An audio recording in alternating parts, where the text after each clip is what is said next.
Assalamualaikum warahmatullahi wabarakatuh. Alhamdulillahirabbil alamin.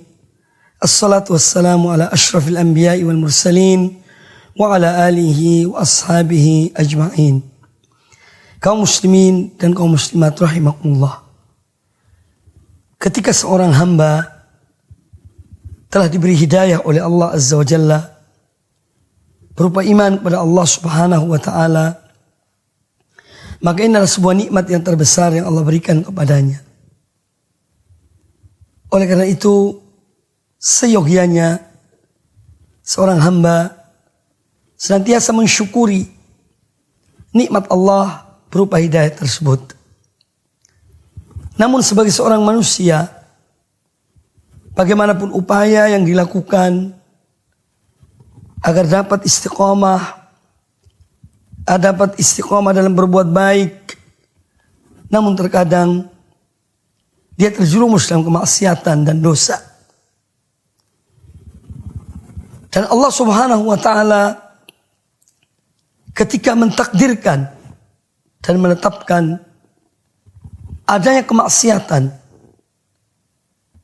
adalah memiliki hikmah, dan di antara hikmah yang besar untuk Allah Subhanahu wa taala menampakkan sifatnya.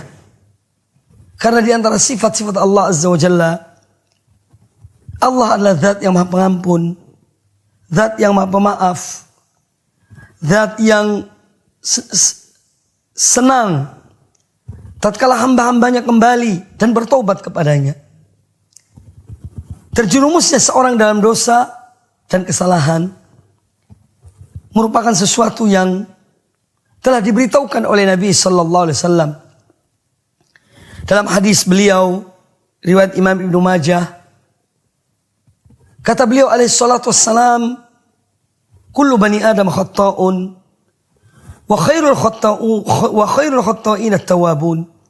Setiap anak Adam pasti berbuat kesalahan, berbuat dosa, dan sebaik-baik orang yang berbuat dosa adalah orang-orang yang bertaubat, yang banyak bertaubat dan kembali kepada Allah Subhanahu wa taala. Demikian pula Allah Azza wa Jalla dalam Al-Qur'anul Karim telah menyebutkan, mengatakan pada hamba-hambanya yang berbuat dosa agar tidak putus asa dari rahmat Allah. Allah taala berfirman, "Qul ya ibadiyalladzina asrafu ala anfusihim la taqnatu min rahmatillah. Innallaha yaghfirudz dzunuba jami'an. Innahu huwal ghafurur rahim." Katakanlah wahai Muhammad, wahai hamba-hambaku yang mereka berbuat melampaui batas terhadap diri mereka. Qul ya ibadiyalladzina asrafu ala anfusihim, yang mereka melakukan perbuatan dosa melampaui batas terhadap diri mereka. La taqnatu min rahmatillah, janganlah kalian berputus asa dari rahmat Allah. Innallaha yaghfirudz dzunuba jami'an. Innahu huwal ghafurur rahim. Sesungguhnya Allah, Dia mengampuni semua dosa. Ya. Dan Dialah yang Maha Pengampun lagi Maha Penyayang. Nah, ayat ini sebagaimana disebutkan oleh para ulama, ayat ini adalah mengandung perintah untuk bertaubat pada Allah Subhanahu wa taala. Karena ada di antara dosa-dosa yang apabila seorang tidak bertaubat darinya, maka dia tidak diampuni oleh Allah Subhanahu wa taala. Kalau dia meninggal dalam keadaan dan tetap melakukan dosa tersebut, belum bertobat dari dosa itu, maka dia tidak akan diampuni oleh Allah Azza wa Jalla. Contohnya adalah kesyirikan. Seorang yang berbuat dosa berupa kesyirikan, dia harus kembali dan bertobat pada Allah Azza wa Jalla. Nah, yang terpenting dari apa yang kita simak tadi, ketika kita mengetahui bahwasanya manusia terjerumus dalam dosa, dan sebaik-baik orang yang berbuat dosa adalah yang kembali kepada Allah Subhanahu wa taala, yang banyak bertobat pada Allah Subhanahu wa taala, maka kewajiban seorang hamba yang mana dia tidak luput dari dosa dan kemaksiatan adalah dengan dia kembali kepada Allah Subhanahu wa ta'ala. Dia melakukan kebaikan. Dia mengadakan perbuatan yang baik sesudah dia berbuat keburukan. Sebagaimana disabdakan oleh Nabi sallallahu alaihi wasallam, wa atbi'is sayyi'atal hasanata tamhuha. Dan ikutilah satu perbuatan buruk dan engkau melakukan perbuatan yang baik. Para ulama menyebutkan melakukan perbuatan yang baik setelah melakukan perbuatan yang buruk, yang pertama adalah dengan bertaubat pada Allah Azza wa Jalla. Seorang mengakui akan dosanya dan kesalahannya. Yang kedua adalah dengan memperbanyak amal-amal kebaikan setelah seorang melakukan perbuatan dosa dan kesalahan. Dan ada sebuah hadis Nabi sallallahu alaihi wasallam yang mana hadis ini tentu mendorong seseorang untuk senantiasa bertobat dan kembali kepada Allah Subhanahu wa taala serta melakukan amal-amal kebaikan setelah dia melakukan suatu perbuatan dosa, suatu kemaksiatan atau suatu kesalahan. Diriwayatkan oleh Imam At-Tabrani dalam kitabnya Al-Mu'jamul Awsat dari sahabat Abu Dzar Al-Ghifari radhiyallahu anhu, beliau mengatakan bahwa Rasulullah sallallahu alaihi wasallam bersabda, "Man ahsana fima baqiya ghufira lahu ma madha." Man ahsana fima baqiya. Barang siapa yang dia berbuat baik pada sisa-sisa umurnya, pada sisa-sisa kehidupannya, niscaya dia akan diampuni apa yang telah dia lakukan, apa yang telah dia kerjakan dari perbuatan-perbuatan dosa. Kemudian kata Nabi sallallahu alaihi wasallam, "Wa man asaa fima baqiya ukhidha ma madha wa ma baqiya." Wa man asaa, dan barang siapa yang dia tetap berbuat jelek ya pada sisa-sisa umurnya, maka dia akan diberi sanksi dari dosanya yang terdahulu maupun yang kemudian.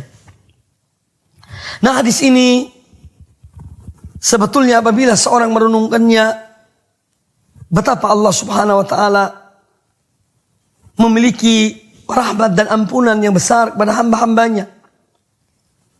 Maka Nabi sallallahu alaihi wasallam mengarahkan kepada hamba-hamba Allah, kepada umatnya, agar dia memanfaatkan umurnya atau pada sisa-sisa umurnya, sisa-sisa waktunya yang ada untuk melakukan perbuatan-perbuatan yang baik.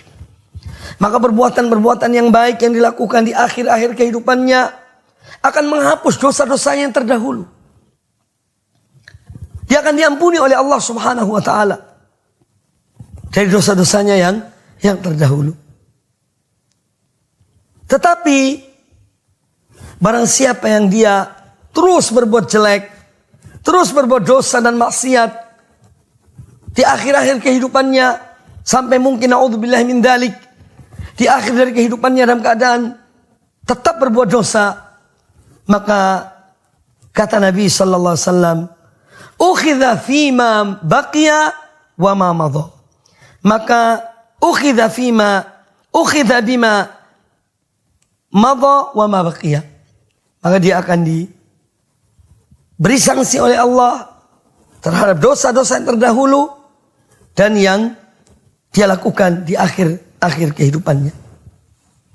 Makanya seorang hamba ketika dia selalu minta kepada Allah Azza wa Jalla agar Allah memberikannya, menganugerahkan kepadanya husnul khatimah, mati dalam keadaan baik, salah satunya adalah mati dalam keadaan dia telah bertobat pada Allah Ta'ala.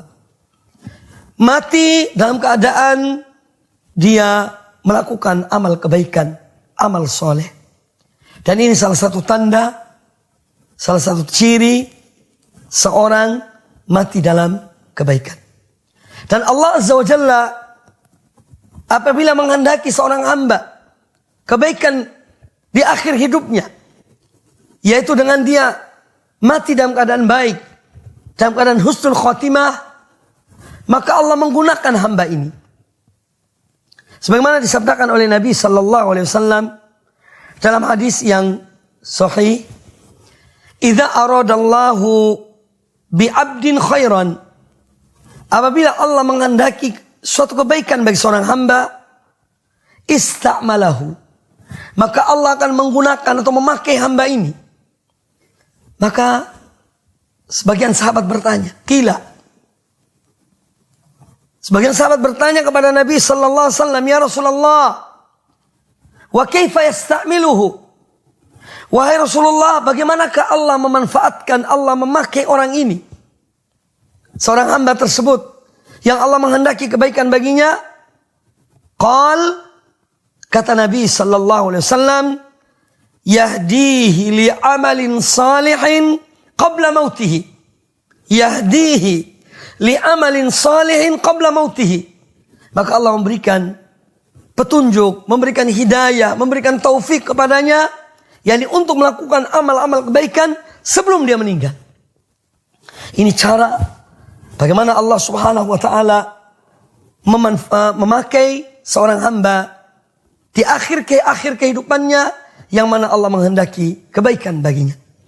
Maka itu kaum muslimin dan kaum muslimat rahimani wa rahimakumullah, tidak ada gading yang tidak retak, tidak ada manusia yang luput dari dosa dan maksiat, kecuali orang-orang yang memang dipelihara dan dijaga oleh Allah Azza wa Jalla. Tetapi yang terbaik adalah bagaimana seorang menyadari dan menyesali perbuatan dosa yang pernah dia lakukan. Kemudian penyesalan itu menggiring dia, membawa dia kepada taubat, kepada amal kebaikan sampai akhir dari kehidupannya. Seorang yang pernah melakukan kesyirikan, tinggalkanlah kesyirikan itu. Hijrahlah dari kesyirikan kepada tauhid. Seorang yang mungkin melakukan perbuatan-perbuatan yang tidak dicontohkan oleh Nabi sallallahu alaihi wasallam, maka tinggalkanlah perbuatan itu. Hijrahlah dari perbuatan tersebut kepada sunnah Nabi sallallahu alaihi wasallam. Seorang yang pernah terjerumus dalam perbuatan-perbuatan dosa dan maksiat, hendaklah dia berhijrah dari perbuatan dosa tersebut kepada perbuatan ketaatan, sebagaimana yang disabdakan oleh Nabi sallallahu alaihi wasallam dalam hadis sahih riwayat Imam Muslim, "Wal muhajiru man hajara ma nahallahu an." Dan seorang yang berhijrah adalah orang yang meninggalkan apa yang dilarang, apa yang dilarang oleh Allah Subhanahu wa taala. Dia meninggalkan apa yang dilarang oleh Allah, dan dia tentu kembali kepada Allah dan melakukan ketaatan-ketaatan pada Allah Ta'ala. Semoga Allah Azza wa Jalla senantiasa memberikan pada kita taufik, memberikan kekuatan untuk kita selalu kembali kepada Allah, menyesali perbuatan dosa yang kita lakukan, menyesali waktu dan umur kita yang berjalan, yang berlalu, ya. Dan di saat-saat itu mungkin kita melakukan dosa atau menyia-nyiakan kesempatan yang ada. Semoga semua itu diampuni oleh Allah Subhanahu wa taala, dan kita mengisi kehidupan kita adalah dengan beribadah kepada Allah Subhanahu wa taala sampai akhir dari kehidupan kita. Semoga apa yang disampaikan bermanfaat bagi kita semuanya. Aqulu qouli hadza wallahu taala a'lam. Wassalamualaikum warahmatullahi wabarakatuh.